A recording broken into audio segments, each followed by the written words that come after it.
We'll guide you through how to use filters in Gmail to organize your emails effortlessly. If you find this helpful, consider subscribing and liking the video. First, open your Gmail account on your desktop.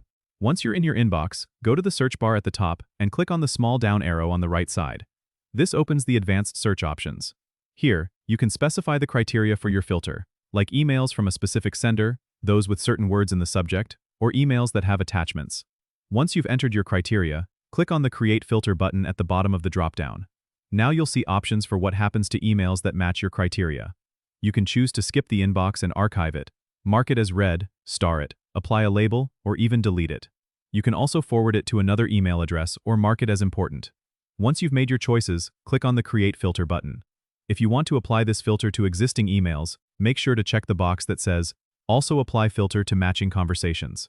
Filters are a fantastic way to keep your inbox organized automatically and save time sorting through your emails. If you ever need to edit or delete a filter, go to the settings by clicking the gear icon in the top right, then select See All Settings.